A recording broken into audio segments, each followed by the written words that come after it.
नमस्कार साथियों, मैं नीलम पंकज एसआरजी मेरठ आपके सामने लेकर आई हूँ एक और नई वीडियो।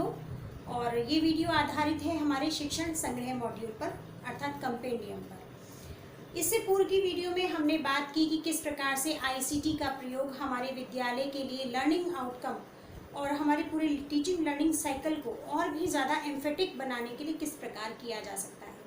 साथ ही साथ हमने बात की थी बाला पर कि किस प्रकार से बाला का प्रयोग हम सिर्फ इमारत के लिए ही नहीं अपितु लाइब्रेरी हो, चाहे लैब हो हमारी, या हम क्लासरूम की वॉल हो, या ऑफिस की वॉल हो, या हमारा विद्यालय का मेन गेट हो,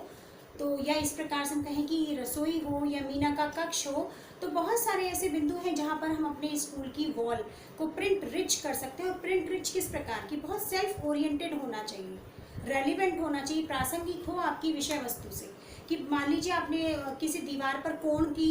चित्र बना दिए, या आपने किसी दीवार पर साइंस या मैथ्स किट से रिलेटेड सारे टूल्स की पिक्चर बनवा दी, उनके पार्ट्स के नाम लिख दिए, तो that is very relevant, very important for the student, because कि वो यूज़ करेंगे उन इंस्ट्रूमेंट को, that is a different matter, लेकिन वो एटलीस्ट उन पिक्चर्स को देख रहे हैं, उनके पार्ट्स को समझ रहे हैं, बहुत माइन्यूट ऑब्जर्वेशन कर रहे हैं। तो इस तरह से बाला के through building as a learning add,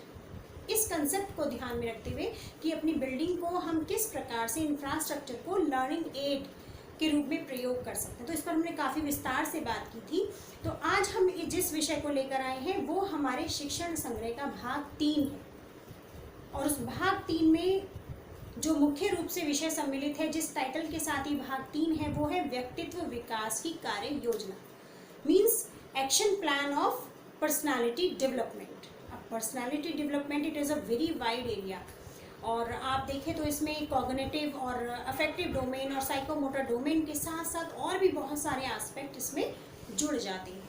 और इन सभी एस्पेक्ट को जब हम पूरा टारगेट को अचीव कर लेते हैं, हम तब कह पाते हैं कि हाँ, किसी व्यक्ति की पर्सनालिटी का डेवलपमेंट हो चुका है। और ये बहुत लॉन्ग प्रोसेस है, और इसके लिए हमें बहुत सारे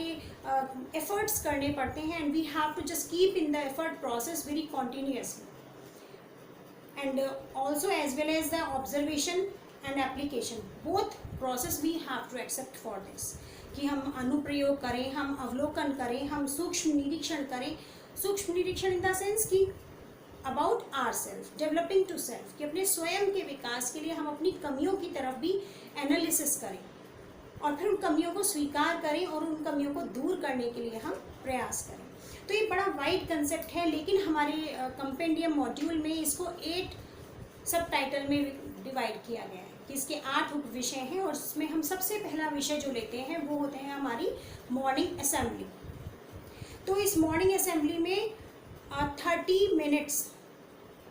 52 सेकेंड का पूरा एक्शन प्लान दिया हुआ है कि आप अपनी मॉर्निंग असेंबली को किस प्रकार से आयोजित करेंगे। तो उस 32 मिनट्स और 52 सेकेंड का जो प्लान है, उस प्लान में कि 2 मिनट्स इस कार्य के लिए हैं, 2 मिनट्स आपको बच्चों को इंटरेक्ट करने के लिए दिए जाएंगे, 5 मिनट्स आपको डिस्क्रिप्शन के लिए दिए जाएंगे, 5 मिनट आप कोई एक्टिविटी कराएंगे, 2 मिनट आप प्रेयर के लिए लेंगे, 52 सेकेंड आप अपने नेशनल एंथम के लिए लेंगे। तो इस तरह से पूरा क्लासिफाइड प्लान है। तो इस क्लासिफाइड प्लान को बिल्कुल एग्जीक्यूट करना हम सबकी जिम्मेदारी है। तो इसमें ये जो एक छोटे छोटे मिनट वाइज जो एक्शन प्लान हमें दिया गया है, उस प्लान का उद्देश्य यही है कि किस प्रकार से हम एक एक बिंदु को लेकर चलें कि हमारे बच्चे का डेवलपमेंट हो सके और हमसे कोई बिंदु छूटे ना, उसकी पर्सनालिटी कहीं डिफेक्टेड ना रह जाए। तो इसी तरह से बात की गई है फिर सांध्यकालीन कक्षाओं की, उसके लिए 30 मिनट्स का टाइम डिसाइड किया गया है। और उसके लिए भी आप अगर देखें तो दिवसवार हमें क्या क्या करना है, एक एक चीज़ उस तालिका में दी गई है कि उसमें मंडे का जो, कि आपको ये ध्यान रखना है कि मंडे ट्यूसडे जो भी whatever day of the week is there, we have to just sing a patriotic song for the student and we have to make them learn also, कि हमें क्या करना है, देशभक्ति या कोई संस्कार पर आधारित, संस्कृति पर आधारित कोई ऐसा गीत बच्चों से कराना है, उनको सिखाना है जो उनके अंदर मानवीय मूल्यों का प्रादुर्भाव हो सके। उसमें ये भी दिया है कि आप कब किस दिन कविता कराएंगे, किस दिन खेल कराएंगे, किस दिन आप क्विज कराएंगे। इट मीन्स कि proper plan is given there, only thing is that we have to accept it and we have to execute it,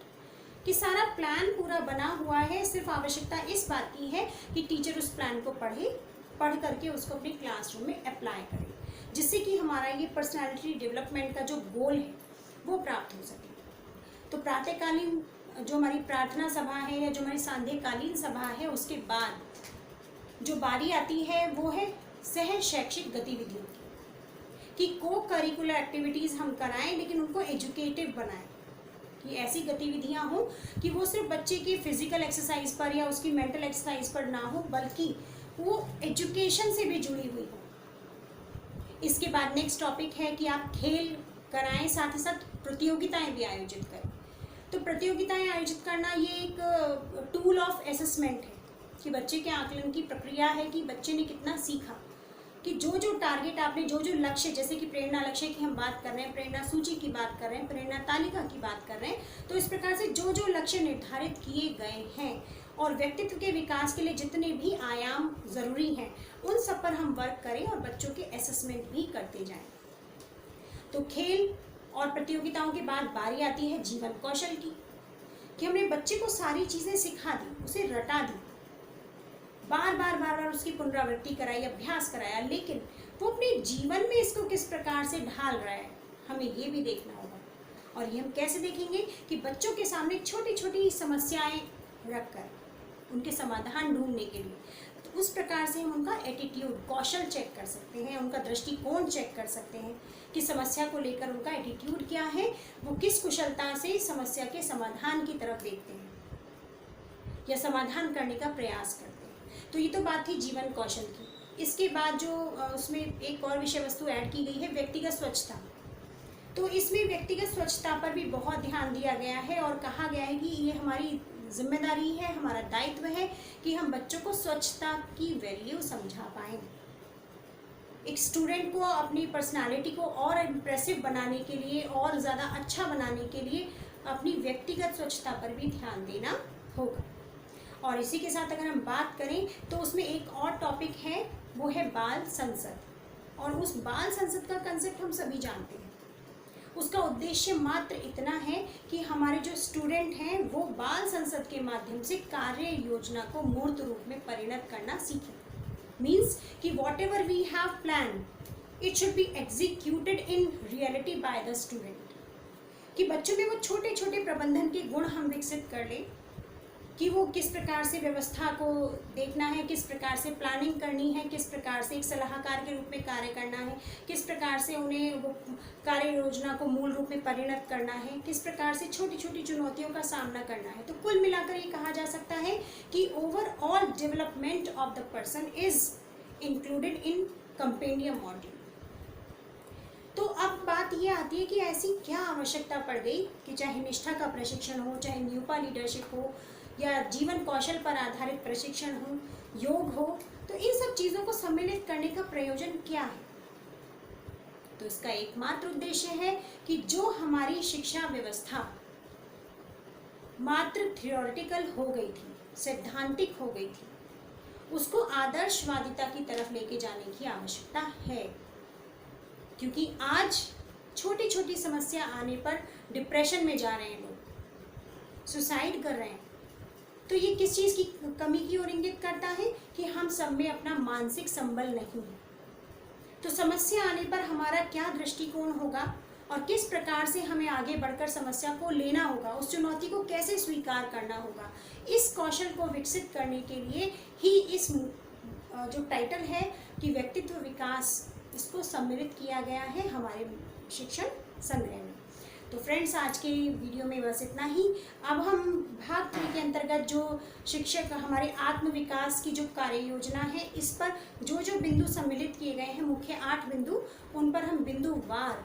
अपनी वीडियो में परिचर्चा करेंगे। तब तक के लिए नमस्कार।